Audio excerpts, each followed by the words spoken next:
Hello and welcome to another Commander Deck Tech. Today we're looking at my mono black Syr Konrad EDH deck. This is the same deck that I played with in the Boss Fights episode 3, which was one hell of a game, I'll tell you that. If you missed it, you can check that out over here, and if you want to watch it first and come back to the deck tech later, or vice versa, whatever floats your goat. So let's take a look at the commander. Syr Konrad the Grim is a 5 costing 5/4 legendary human knight and reads, whenever another creature dies or a creature card is put into the graveyard from anywhere other than the battlefield, or a creature card leaves your graveyard, Syr Konrad the Grim deals 1 damage to each opponent. And then he has an ability where you can pay 1 and a black, and each player puts the top card of their library into the graveyard. So, if you haven't guessed already, it's a graveyard aristocrats deck. It's got some sack outlets, some reanimation, and some scary black creatures. The aim of the deck is to ramp quickly to play Syr Konrad so that he's out and ready for creatures to start dying, whilst playing aristocrats and low costing creatures that can be reanimated to do extra damage and have things to do each turn to slowly tick down your opponent's life total.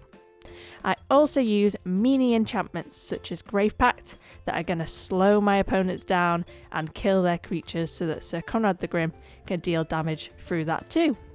So a quick insight into this deck. After making my mono green Ghalta deck, you can check that deck tech out here. And I got a real good taste for mono-coloured decks and wanted to go in that direction with a graveyard deck. So Syr Konrad seemed perfect for this. Plus, Syr Konrad is actually from Eldraine, which is my favourite set, so I think fate brought us together really. Before we get into this, I just want to say that the deck is more tailored to 1v1 play at the moment because of lockdown and all that's going on and not being able to play with my friends. It's just been me and my boyfriend playing at the moment. Just keep that in mind because there's not many multiplayer focus cards because there's not much point in me running them with the current situation. I do hope that we're all able to go back out and play Magic with our friends and hang out at our local game store soon, because I know myself and friends who I play with are all missing it so much.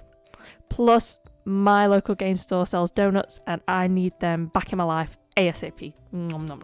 Thank you. So I've popped the deck list in the description below for you, so let's get on with it. Looking at ramp, we've got commander staples such as Nyx Lotus, Sol Ring, and Charcoal Diamond. Nyx Lotus is great for any monocolor deck because it's all about devotion and you're going to have the most devotion to one single colour in those kind of decks. Next we've got Solemn Simulacrum and Burnished Heart, which are also awesome commander ramp staples. With Syr Konrad, it's really important to include as many creature spells as you can in the deck that replace removal and ramp spells. That's so that when you mill, there's more chance of hitting a creature and doing damage to all your opponents. My all-time favourite ramp for this deck is Cryptghast, which basically doubles my swamps, or if I have Urborg, Tomb of Yawgmoth, it doubles all my lands, which is super useful. Cryptghast also has Extort, so whenever I cast a spell, I can pay an extra 1 and each opponent loses a life and I gain that much life. So if you have a spare mana, when I cast it, then I'll extort with Cryptghast Pitiless Plunderer, which makes a treasure token whenever another creature dies, and you can sacrifice the token to add 1 mana of any colour. This card is great when you've got the deck going, so if I'm looping Reassembling Skeleton or casting a board wipe. So these 2 instant spells are my go-to bitches. They help me with this deck so much, especially when it comes to casting big scary stuff and giving me the mana boost I need. I'm talking about Dark Ritual and Songs of the Damned. They're both instant spells that just cost 1 mana. Dark Ritual I normally play early in the game so that I can get Syr Konrad out as soon as possible, as early as turn 3, which is awesome. And then Songs of the Damned is usually later on in the game, once I've got more creatures in the graveyard, because you want to play it when you can gain the most from it, and it's perfect after a board wipe as well. So when it comes to this deck, it's got a whole jumble sale of card draw options. So to start with, it has Sign in Blood and Village Rites. Sign in Blood is a player's reward version, so I always forget what it does. Does anyone else have that with player's reward cards, or is it just me? Anyways, Sign in Blood is a sorcery. You lose 2 life and draw 2 cards. Village Rites, on the other hand, is an instant, which is a bonus, and you can play it on your opponent's turn if they target one of your creatures, and then you can play Village Rites, sack it in response, and draw 2 cards. And this version of Village Rites is from Kaldheim, the new set, and is all nice and shiny. Yay! Next up, we've got Midnight Reaper, Harvester of Souls, and Grim Haruspex. All 3 of these are really useful for my deck, as stuff's going to be dying all the time and I want to keep my hand nice and full. Corpse Augur is a new addition to the deck, and it has impressed me the past few games I've played it. I think the last time I had 6 creatures in my graveyard, so I drew 6 cards and lost 6 life. If you're like me and you don't like losing too much life, just remember that you can choose your opponent's graveyard instead if you have too many creatures in your graveyard and you don't want to lose crazy life, even if you are drawing a bajillion cards. I've got a scroll rack in here, which allows me to make sure that creatures are at the top of my deck when I go to mill with Syr Konrad's ability. It's always useful. Bitter Revelation is particularly good for this deck because you can potentially put 2 creatures directly into your graveyard if you have the commander out, which is 2 damage to your opponents. If not, it's still good because you get to pick 2 cards from a choice of 4. Liliana Standard Bearer is the perfect card for after a board wipe or after you've gone on a sack sesh. Shout out to the showcase border of this card. I am obsessed with the Liliana showcase arts. I love them so much. Oh my gosh. Other ones to quickly mention are Dusk Legion Zealot, Erebos, and Dread Presence. So one of the main ways to win with this deck is with drain effects.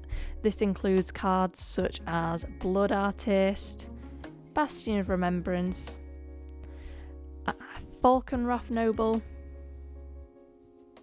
and Zulaport Cutthroat. Just keep in mind that Zulaport Cutthroat and Bastion of Remembrance only count your creatures, whereas these 2 count any creature. Yeah, that's right. If you watch the boss fights episode, then you will know about Grave Pact and what it does to your opponents and their stuff. It's one of those cards that you know is so filthy and you know you shouldn't play it, but it feels so good when you're doing your thing and you're sacking creatures and your opponent's battlefield is getting so empty. I wouldn't play this until you have a sack outlet though, because your opponents are going to try and get rid of it as soon as possible because it's super scary. And a card that really works well with Grave Pact is Massacre Worm, which instantly kills smaller creatures your opponents control, which is going to make them lose life immediately. So if I'm sacking creatures and then they also have to sack creatures because of Grave Pact, they lose life.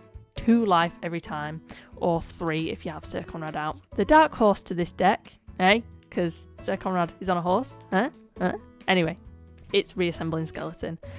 Whew, this card is so amazing for this deck, and it's literally a 2 costing uncommon. Like, what the fuck?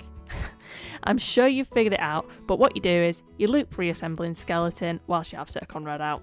It's a super cheap way of dealing damage to your opponents because they take 1 damage every time Reassembling Skeleton goes to the graveyard, and then when you pay 2 to return it to the battlefield, Syr Konrad deals another damage to each opponent. So from a distance, this card can look like such a throwaway card, yet it's so underrated, and I'm so happy that it's found a home in this deck. If you wanted to focus on just milling with Syr Konrad's ability to deal damage, then Haunted Crossroads is the enchantment for you. It costs 2 and 1 black mana, and you can pay 1 black mana to put target creature card from your graveyard on top of your library. So basically you can just keep looping creatures by milling them with Syr Konrad's ability and then putting them back on top of the library with Haunted Crossroads. Obviously you need a lot of mana if you want to do it over and over, but hey, it's a route to consider if you've got not much to play and have swamps to use. Cavalier of Night and Sheoldred Whispering One are awesome synergies that really do favours for you. Cavalier of Night is both creature removal and reanimation. I generally choose to bring back creatures such as Plaguecrafter or Fleshbag Marauder. And then Sheoldred is just goddamn scary, alright? As well as being a 6/6 with Swamp Walk, it reanimates a creature on your upkeep and makes your opponents sacrifice a creature on their upkeep. And who doesn't want that, eh? Eh? Looking at general good stuff, there's 2 planeswalkers in this deck.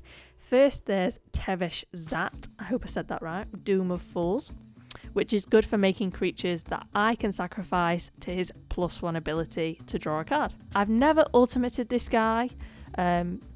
He never really stays on the battlefield for that long, bless him, so I don't know how really the ultimate is good for this deck, but maybe one day we'll get there. Secondly, there's Liliana Dreadhorde General. I think this might be the best planeswalker available for this deck, mainly because whenever a creature you control dies, you draw a card. So if you've got a board wipe or you can get to ultimate her, then I'm going to be drawing a lot of cards. Or even if you've just got Reassembling Skeleton looping, then she's similar to Tevesh Zat, where she makes creature tokens and then you can sacrifice them to her, -4 to draw cards. Up next, we've got Turgrid, God of Fright. I used this in the boss fights episode and it might not have been the most effective play, but I really wanted to play my new card from Kaldheim. If you have Grave Pact out, then Turgrid is absolutely insane because you can steal your opponent's stuff and it feels so good. Plus, he has Menace, which is just silly. It does flip as well into Turgrid's Lantern, which isn't bad in the deck either. Next, we have Grave Titan, which is a big, scary death touch creature that makes zombies, which I'll intend to sacrifice to one of the altars to make mana or mill cards. Another zombie maker, Kalitas, makes zombies. Kalitas usually doesn't stay on the battlefield long because my opponents want to get rid of it as quickly as possible because it screws them over, especially against other graveyard decks. Another great Eldraine card is Clackbridge Troll, which adds a cool dynamic to the game because when it enters, it gives your opponents 3 goats, and at the beginning of combat on your turn, any opponent may sacrifice a creature. If so, tap Clackbridge Troll, you gain 3 life and draw a card. So basically, your opponent chooses whether you attack or not. They do have the goats they can sacrifice, but it's a catch-22 really, because they're either giving you 3 life and a card, or they're having to face a big 8/8 trample chungus that is Clackbridge Troll. Okay, so this might sound weird, but Kakusho reminds me of that little dragon pet from Onwards, if you've seen it. I probably shouldn't see Kakusho as cute, but I do just want my own little Kakusho. You're so cute. But yeah, Kakusho is just good. You can't go wrong by running it in this deck, really. Finally, for general good stuff, we've got Grey Merchant as Asphodel, also known as Gary. As you can imagine, the best time to play Gary is when you've got a full battlefield on your side, so you've got lots of devotion to black, although tokens don't count, which is kind of annoying, but can't win everything. There's been many a times towards the end of the game where I've played Gary and he saved me by gaining a fair amount of life, or the opposite, where it's ended the game where I've done just enough life to drain my opponent and win. Although I did do my maths wrong in a game the other day when I played this card and my opponent was left with just 2 life, which was kind of annoying, but we all make mistakes and Gary's always fun to play. In terms of removal, there is quite a bit. Here's a group of cards called Edict effects, which basically have an enter the battlefield trigger that makes your opponent sacrifice creatures. So for this, I have Fleshbag Marauder, Merciless Executioner, Plaguecrafter, and Demon's Disciple. Plaguecrafter and Demon's Disciple also include Planeswalkers, which is good because I don't have much Planeswalker removal in this deck, although your opponent probably isn't going to sack a Planeswalker unless they have no creatures, so keep that in mind. Plus, it's an enter the battlefield trigger. They can sacrifice themselves, so you don't have to worry about it affecting your other stuff. And all these cards are great because they just cost 3, so they're low costing. The Art of Fleshbag Marauder, let's just have a look at this guy. It reminds me of when you leave potatoes for too long and they start growing extra limbs and stuff. I don't know if it's just me. Maybe it's my imagination. I don't know. Murderous Rider is similar to Plaguecrafter, but Murderous Rider lets you choose what they sacrifice, so it is better in that respect.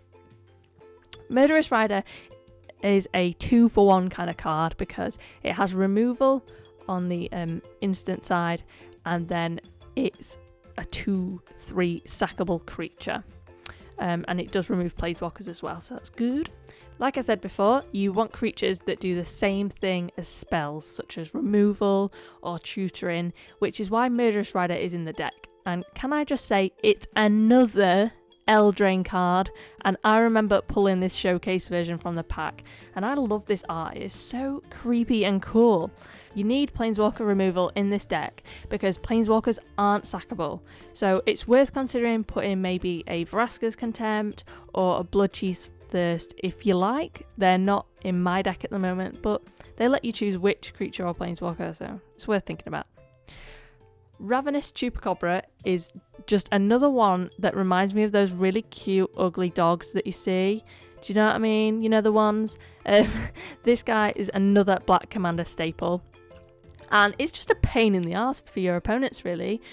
Trust me, I know, because I've been on the receiving end of a looping Ravenous Chupa, and it's no joke. It's freaking annoying. Shriekmaw is similar, apart from the creature has to not be an artifact or a black creature. If you're thinking it's a bit expensive, then you can just play it for its evoke cost, which is 1 and a black, and then it gets sacrificed when it enters the battlefield, which isn't necessarily such a bad thing for this deck, especially if you have Syr Konrad out. So I do still have a few removal spells in the deck.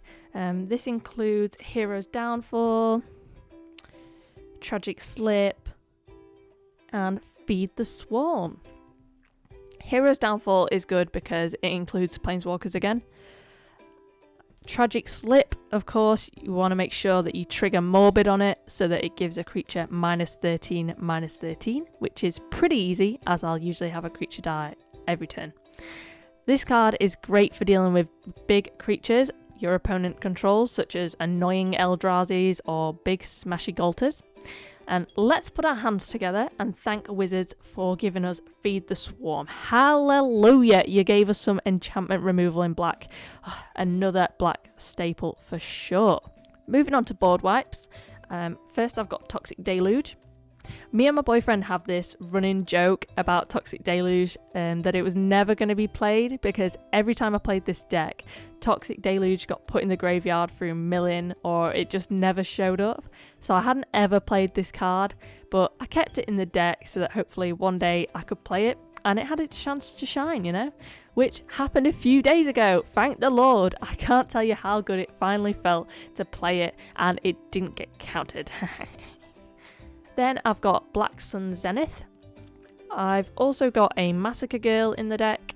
She's good because she's a board wipe on a creature, but I don't draw into her much really, but it's still good to mill with Syr Konrad and deal that 1 damage. So it's important to have reanimation effects in this deck so that I can loop creatures to deal damage with my commander, or to bring back scary things my opponents have used removal spells on. So I've got the OG of these spells, which is Reanimate. Costs 1 black to play, and it does what it says on the tin. So I'll tell you a story about how I used Reanimate the other day. Now picture this. I activated Syr Konrad's ability, milled us 1 each to see if I could get a good creature in the graveyard, and I milled Sidisi. which I then played Reanimate to bring Sidisi back, and then I sacrificed Sidisi and tutored up a Sheoldred, which was a fun play, and it's nice when the gang works together like that, isn't it? Another reanimation sorcery is Dread Return. The great thing about Dread Return is that you can use it again with the flashback by sacrificing 3 creatures, which just works perfectly for the build of this deck. Another way I can bring creatures back from my graveyard is with Frixion Reclamation, which is a 1-costing enchantment, and you can pay 1 and a black and 2 life to return target creature card from the graveyard to my hand. You don't have to tap it either, so you can do it as many times as you like on your turn, and you'll be dealing 1 damage with Syr Konrad every time you do it.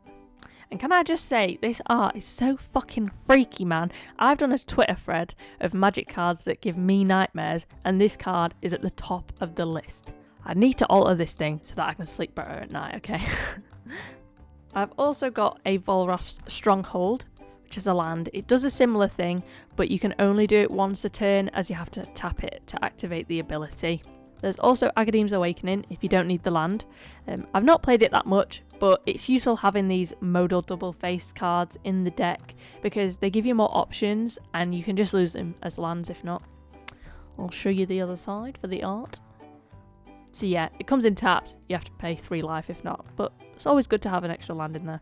If I'm wanting to make more of an impact and go for the win, then there's 2 mass reanimation spells that do so. There is Rise of the Dark Realms and Living Death.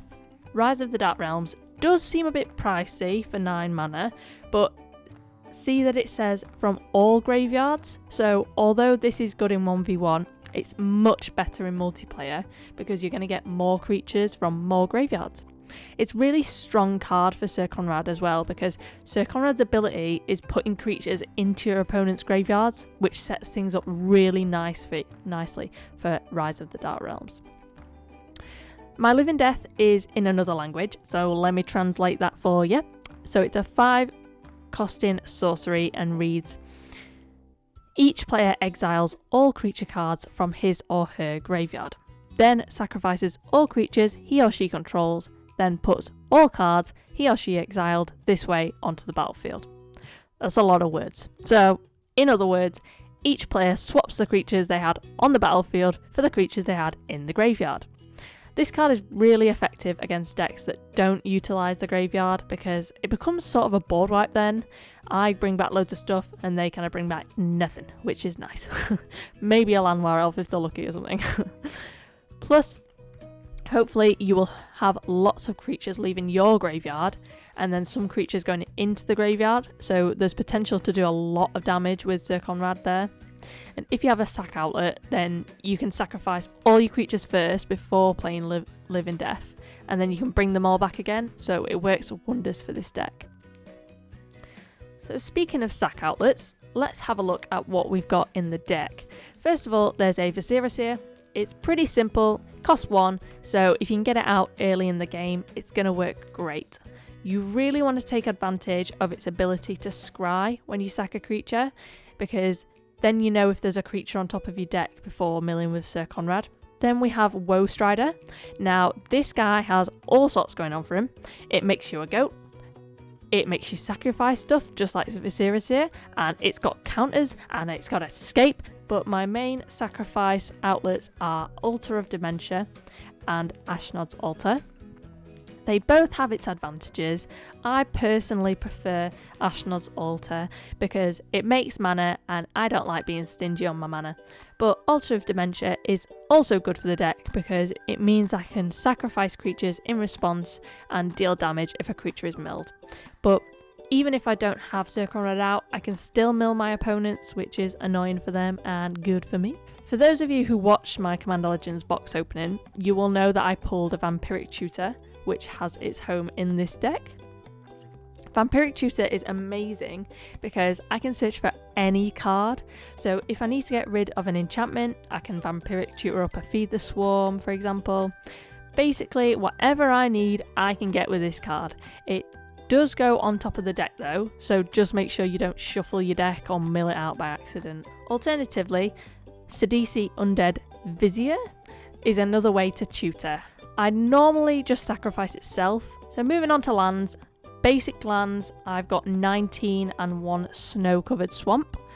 We are thinking about swapping the swamps for snow-covered swamps so that the deck can run Blood in the Snow from Kaldheim, but we'll see. So looking at the non-basic lands, Frixion Tower and High Market are lands that are also sack outlets. Myriad Landscape is just another ramp card. And then Memorial to the Folly, Bajuka Bog, Malika Maya / Malika Rebirth have their own stuff going on that spells can also do. So Malika Rebirth is useful because if I know creatures are going to die to a board wipe, I can save one of them. So like if I know I'm going to play a board wipe and I have Syr Konrad out, then I can play Malika Rebirth on him and he's not going to die. Plus it's a land on the other side, so it's a win-win. Then we've got Urborg, Tomb of Yawgmoth, Cabal Coffers, Cabal Stronghold, Crypt of Agadim, and Lake of the Dead. Cabal Coffers combos together with Urborg because Urborg makes each land a swamp, so you get loads from Cabal Coffers. Do note that Urborg makes your opponent's land swamps as well. Lake of the Dead can be really good, but I do get a bit crazy when things get desperate and can end up accidentally sacrificing all of my lands and have nothing left to do. So just be careful if you're running Lake of the Dead and you're a bit crazy like me. For some extra card draw, I have Baron Moor, War Room, and Arch of Arazka. With Arch of Arazka, it does seem a bit steep paying 5 and tapping it to draw a card, but it can be useful. So for example, the other day I had just Syr Konrad and Blood Artist on the board and had a Viscera in my hand, and I didn't have a way of bringing back anything from my graveyard. So I played the Viscera, sacrificed itself to Scry 1, and I had a Merciless Executioner on top of my deck. So I paid 5, tapped Arch of Arazka to draw the Merciless Executioner because there was nothing else I could do, and I could save it for next turn. I could have activated Syr Konrad's ability instead, but I wanted the Merciless Executioner in my hand and not in my graveyard. So having things like this that might seem like a bit poop can actually turn out quite good when you've got nothing else to do. So just a quick shout out to Contamination, which I used to have in the deck, which was super powerful. It was like I played it and I instantly knew I won the game. But it got pretty boring for my boyfriend as well, as he was the only person I was playing with through lockdown, so I took it out in the end just to mix things up. Another thing, I did find in a game the other day that my opponent had a super annoying artifact called a Dingus Staff, which is like the worst artifact for my deck. And I couldn't get rid of it because I don't run any artifact removal because, well, it's mono black, what do you want me to say? So I put out a tweet asking people for advice on what cards are out there to put in the deck, and I got loads of great suggestions, so big thank you to everyone who tweeted back. 2 suggestions I'm thinking of putting in is Meteor Golem or Nevdisk, which I do have already, so it's quite easy for me to do. Lots of people said to put in a Gate to Phyrexia, but bitch, have you seen how expensive that card is? I wish I could afford that card, but nevertheless it ain't gonna happen. But what do you think? Should I put either of those in, or is there a better option for this deck? Let me know in the comments, or you can hit me up on Twitter. I've popped all my social media in the description below. So that's my Syr Konrad deck. What do you think? If you enjoyed the video, please like and subscribe to the channel. And I'd also really appreciate you sharing this video with your playgroup if you think they'd like it as well. But that's all for now. Thanks for sticking around and hanging out with me for another Commander Deck Tech. Have a great day and I'll see you next time. Bye!